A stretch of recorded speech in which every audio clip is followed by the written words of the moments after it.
안녕하세요. 사연 채널 구독자 여러분들. 저는 32살에 91년생 여자예요. 저는 결혼을 하기 위해 준비를 하고 있던 나름의 애비 신부입니다.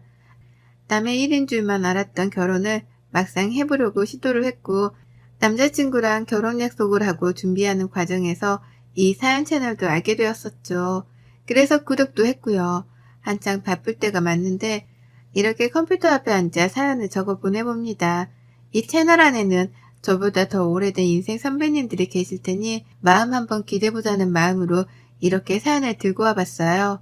참 황당한 사연들을 많이 들어보셨을 텐데 제 사연도 그에 버금가는 황당하고 치사한 사연이니까 시집 앞둔 여동생을 위로해주는 마음으로 끝까지 들어주시길 바랍니다. 얼마 전까지만 해도 저는 혼자 사는 인생이 평생 갈 거라고 자부를 하며 살았어요. 시국도 어려운데 집값은 도무지 따라잡을 수가 없고 그렇다고 내 부모님께 손을 벌리기도 죄송스러우니 차라리 혼자서 지금 살고 있는 전세에 만족을 하며 재산을 잃지만 말자는 주의였던 것 같습니다.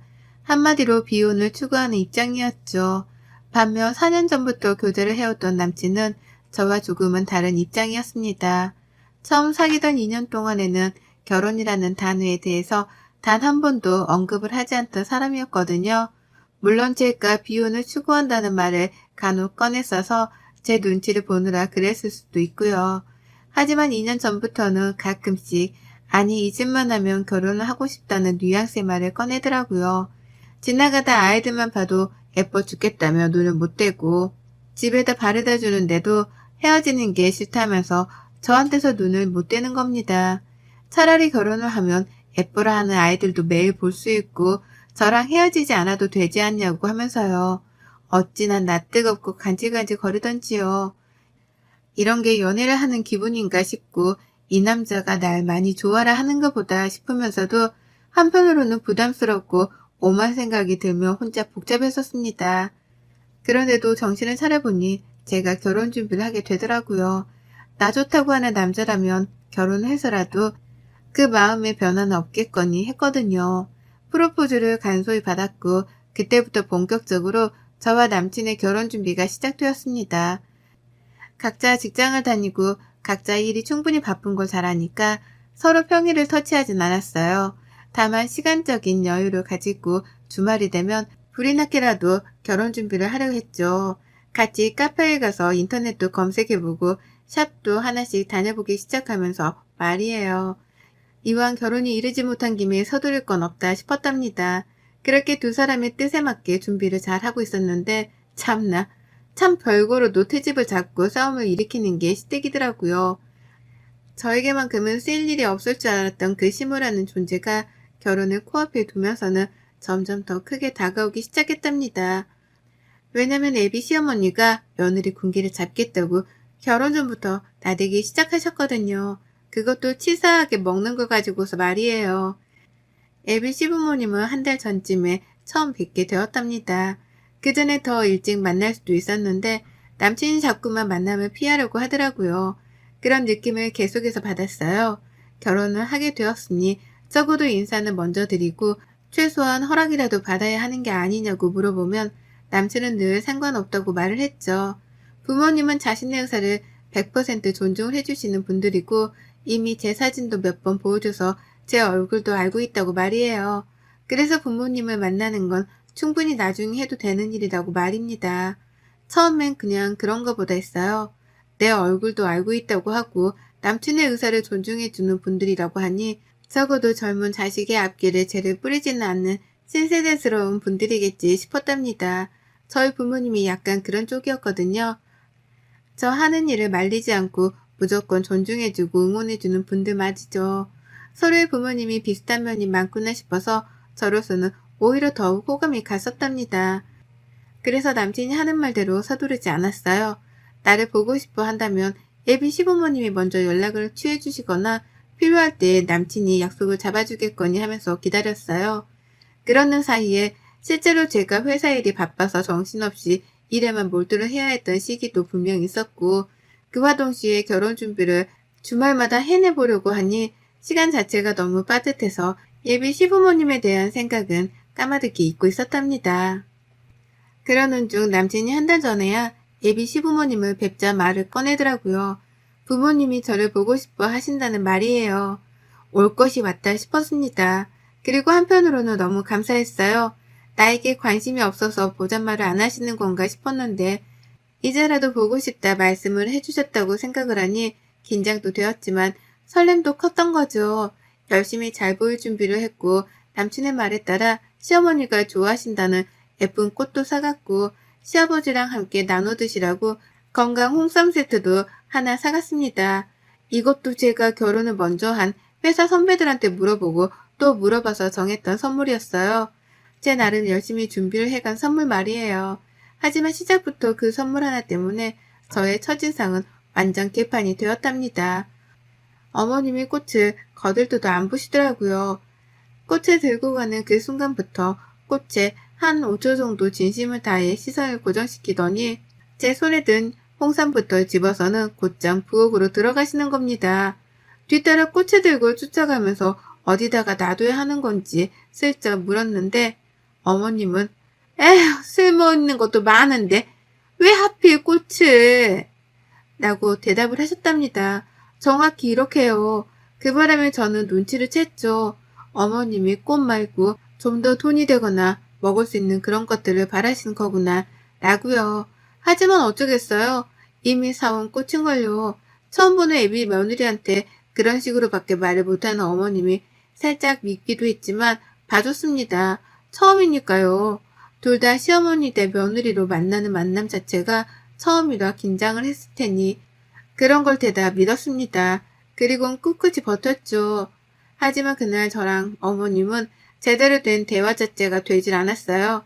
이미 어머님은 제가 마음에 안 드신다는 듯 눈도 잘 마주치지 않으셨고 급기야 제가 시아버님 도움으로 꽃병에 꽃을 꽂았는데 옆에서 저 잠깐 세워놓고 말씀하시더라고요. 너는 나이도 먹고 결혼하는 애가 시부모님 선물 사올 때 이거밖에 못 사오니? 나 같으면 홍삼 한 박스를 더 사온다거나 가방이라든지 말이야. 라고요. 그러면서 제 남친이 듣질 않게 바라시는지 목소리를 낮춰가면서 귓속 말하듯 말하시는데 기분이 쎄하더라고요. 선물을 받았으면 그냥 고맙다고 하면 될 것을 왜 이리 불만이 많으신가 싶어 말이죠. 남친 말로는 참 열려있고 개방적인 어머님이신 줄 알았는데 이제 보니 두 얼굴을 쓴 이중인격의 시모이구나 싶어 멍했습니다. 참고로 저는 저희 엄마가 어릴 적부터 할머니 그리고 고모들한테 시집살이를 당하시는 걸 진짜 많이 보고 자랐거든요. 쥐뿔도 없는 집안인데 시댁 사람들이라는 이유만으로 며느리한테 갑질하면서 일을 시키고 뽑아먹을 걸 다 뽑아먹으려고 하는 그런 집안이었죠. 그걸 보면서 결혼이라는 생활 자체에 이골이 날 만큼 난 저였습니다. 내가 엄마랑 똑같이 당하고만 살 사람이 아니다라고 생각했던 적도 수없이 많았네요. 그런데 그런 저인데 제 앞에 우리 할머니스러운 예비 시모가 나타난 겁니다. 예상치도 못한 예비 시모의 성질머리를 눈앞에서 직접 당해내고 목격하며 그제서야 하나둘 이해가 갔죠. 왜 남친이 자기 부모를 만나는 일을 계속해서 미뤄왔었는지에 대해서요. 남친도 자기 엄마 성질을 잘 알고서는 겁이 나서 제게 소개를 늦게 시켜주려고 했던 겁니다. 방금 전까지는 내게 최고의 신랑이 되어줄 것만 같았던 남친이었는데요. 예비 시무를 겪고 나서 본 남친은 그 누구보다 최악의 남편감으로 전락해버렸어요. 하지만 여기서 끝이 아니었답니다. 다 같이 밥을 먹는데 찜닭이 나왔어요. 예비 시무집에 가 먹는 손님상인데도 익숙하더라고요. 왜냐면 제가 만든 거나 다름이 없었거든요. 요리를 하는 내내 어머님이 손님 대접을 해주기는 개뿔 자꾸만 도우미 취급을 하며 부엌으로 불러내시는 바람에 제가 거의 만들었다고 해도 과언이 아니었습니다. 그렇게 찜닭을 만들어 왔고 다리 달린 상을 차려내서는 부엌에서 모여 앉아 먹는데요. 옆에서 남친이 말도 못할 정도로 당면을 튀겨가며 먹더라고요. 처음이었어요. 밖에서 같이 외식을 하더라도 절대로 매너 없이 먹는 사람이 아니었는데 자기 집이라서 그런지 고삐 풀린 망아지 마냥 당면을 후루루 짭짭거리면서 사방팔방으로 양념을 튀긴 채로 먹었답니다. 처음에 너무 놀란 나머지 충격이라며 그 모습을 못 본 척 했어요. 그러다가 급기야 제가 상견례하는 마음으로 새로 사입고 간 제 정장 옷에 양념을 튀긴 거 보면서는 기겁을 하며 남친 이름을 불렀죠. 먹기 힘든 것 같아 보인다며 제가 직접 과일을 가져와다가 잘라주기도 했습니다. 먹기 편하라고 접시에 담아주기까지 하면서요. 그런데 이걸 보고 시어머니가 노발대발을 하시더라고요. 네가 뭔데 내 자식 단면을 잘라? 누가 면을 잘라? 나이를 그렇게 먹어놓고도 그런 거 함부로 자르면 복 나가는 것도 몰라? 라고요. 그제서야 저는 처음 알았습니다. 먹는 당면을 자르면 복이 나간다는 이 어처구니 없는 미신을 말이죠. 이 어처구니 없는 미신을 철석같이 믿으며 오두방정을 떠는 어머님을 눈앞에서 지켜보는데 속에서 한숨이 절로 새어나왔어요.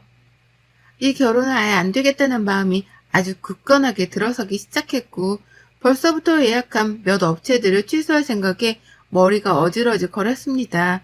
그런데도 그런 제 마음을 아는지 모르는지 앞에서 어머님은 아유 이런 것도 모르고 여태 어떻게 살았나 몰라. 그러면 평생 면이라면 다 이렇게 끓여 먹을 거 아니야. 그럼 그때마다 복이란 복은 죄다 도망 나갔을 거 아니야. 라고 하며 끊임없는 잔소리를 퍼부으셨어요. 아예 잘 배우질 못한 무개념의 애비 며느리 취급까지 하시는데 저는 속으로 애국과 사절을 완성할 만큼 정신을 가다듬기 위해 몸부림을 쳤답니다. 밥을 다 먹고 난 후에도 정신머리가 돌아오질 않았어요. 남친은 그제서야 제 눈치가 하나둘 보이는지 괜찮냐는 말도 여러 번을 물어봤는데요. 그러면 또 어머님은 여기가 사자울이야? 다 큰애한테 뭘 자꾸 괜찮냐고 물어. 라고 하시면서 성질을 부리시더라고요. 난감해지는 건 사이에 껴있던 저였죠. 그렇게 불편하고 가시방석과도 다름이 없는 집안에서 저는 한마디 대꾸도 하지 못한 채 집을 나왔습니다. 마지막에 가겠다며 인사를 하고 나오는데 어머님이 그러시더라고요. 그래 결혼식 내 보자. 라고요. 보통이면 상견례를 하는 자리에서 저희 부모님이랑 다 같이 보자는 말을 하잖아요. 그런데 어머님은 그 말을 잘라먹고 결혼식 전날까지는 저를 안 보고 싶다는 듯이 퉁명하게 그러셨답니다. 결혼식 날에서야 보자고요. 그 말을 같이 들은 남친도 그렇고 저도 그렇고 동시에 당황하며 눈이 마주쳤는데 전 남친하고 더는 눈을 오래도록 마주쳐 있지 못했답니다. 이미 만정이 다 떨어져 나간 후였거든요. 내가 이런 집안의 아들이랑 결혼한다고 생각하니 벌써 10년, 20년 후에 제 인생이 선명하게 그려지는 듯 했어요.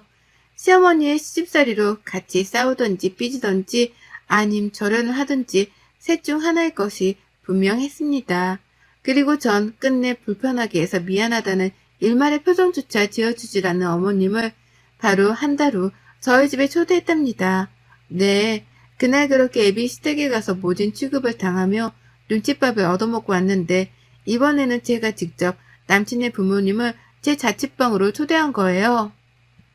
남친은 좋아했어요. 그날 집에 간 후 자기한테 마음이 식을까 싶어 걱정했는데 부모님을 초대까지 해주니 결혼을 하는 건 따놓은 당상이다 싶었던 것 같았죠. 평일은 일하느라 바쁘니 시간을 비울 수 없었고 주말에 남친 부모님을 집으로 불렀습니다.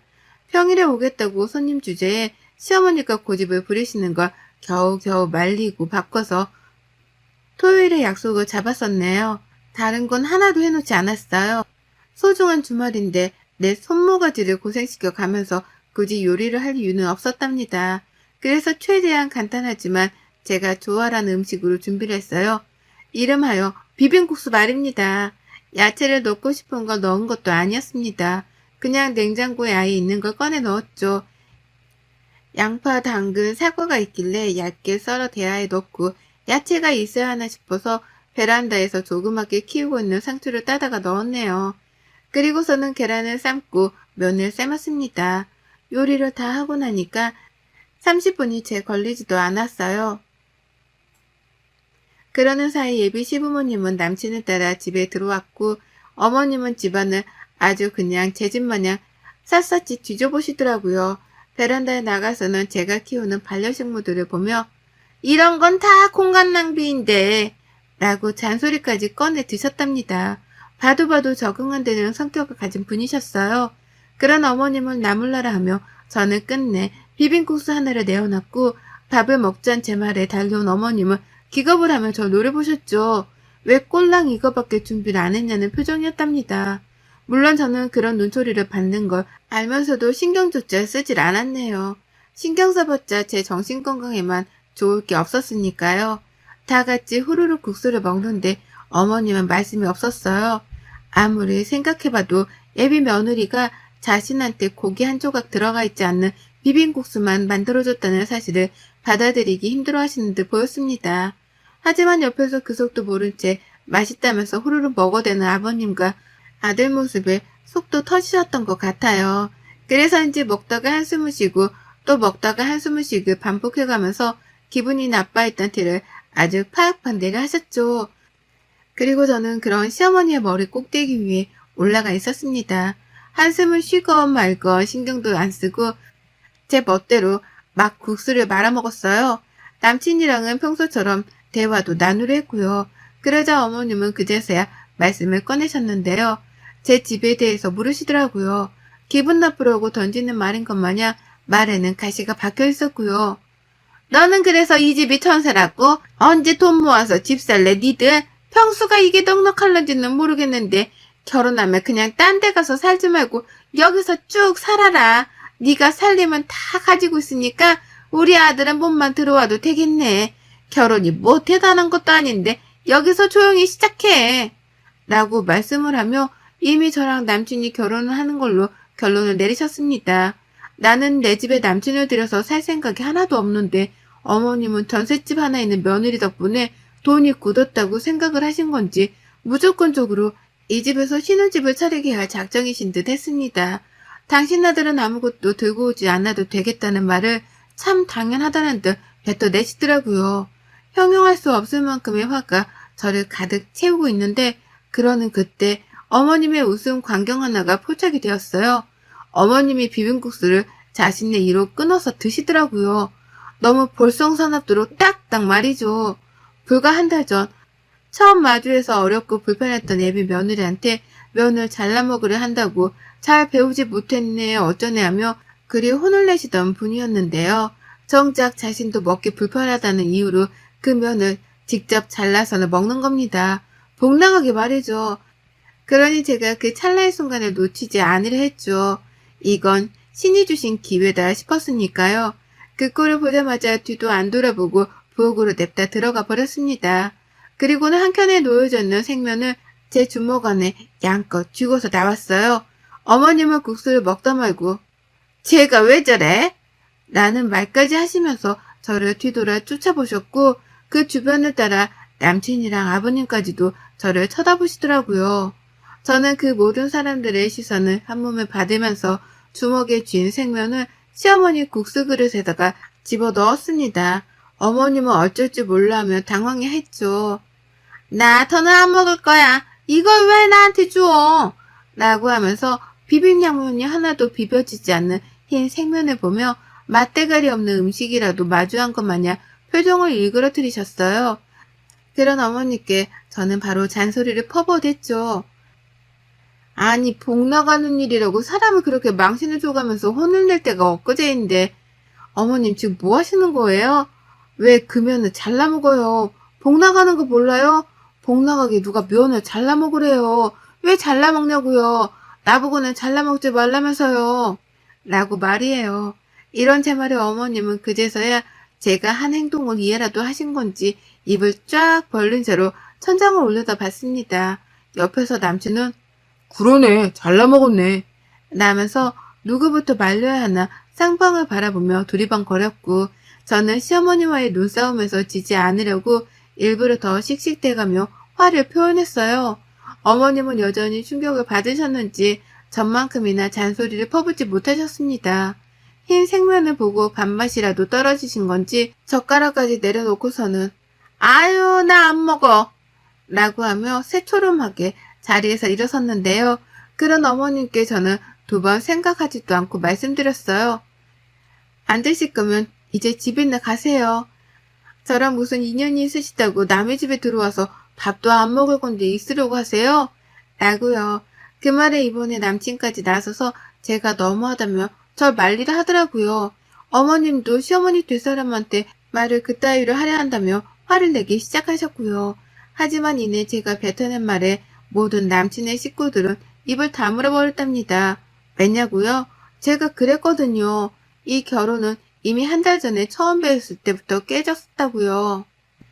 이런 시어머니를 둔 집안으로는 절대로 가족이 되어 들어갈 생각이 없으니 니들끼리 김칫국 마시지 말고 얼른 남의 집에서 나가 사라지라며 선전포고를 했답니다.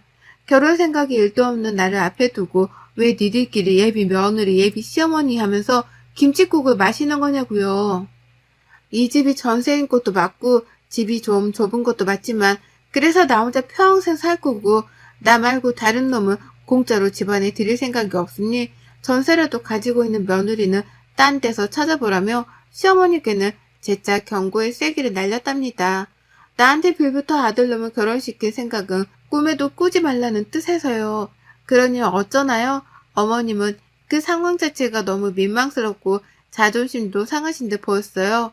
혼자 막 알 수 없는 방언을 날리면서 아버님께 빨리 나가자고 호들갑을 떠시더니만 핸드백까지 놓고서는 바로 집을 나가버리셨답니다. 제 앞에서 망신당한 게 쪽팔려 정신없이 도망을 치셨던 거죠. 가장 뒤늦게까지 제 집에 남아있던 남친은 저한테까지 재차 묻더라고요. 정말 결혼을 안 하려고 하는 거냐고, 정말 이게 진심이냐고 말이죠.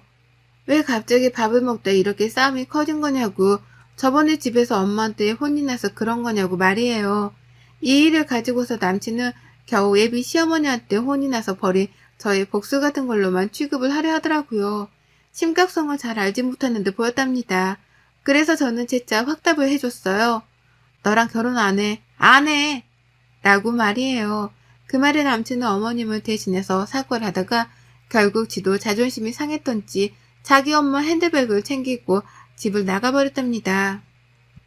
죄인처럼 어깨도 못 펴고 나가는 게 안쓰러워 보이긴 했지만 그로써 저는 마침내 해방감을 느꼈답니다. 잠깐 동안 결혼하겠다고 설레발을 치고 다녔던 것이 조금은 부끄러울 만큼 지금의 저는 다시금 혼자의 자유를 되찾고 지긋지긋했던 이 예비 시댁하고 손절을 쳤어요. 결혼을 했으면 평생 발목이 붙잡혀 살았을 텐데 손절을 치고 남남이 되니 이렇게는 행복할 수가 없습니다. 다시 행복을 찾게 해준 비혼 생활이니 더 좋은 집안과 사람을 만나기 전까지는 이 비혼 생활을 잊지 않고 이어나갈래요. 여러분의 생각은 댓글로 남겨주세요. 오늘도 시청해 주셔서 정말 감사합니다.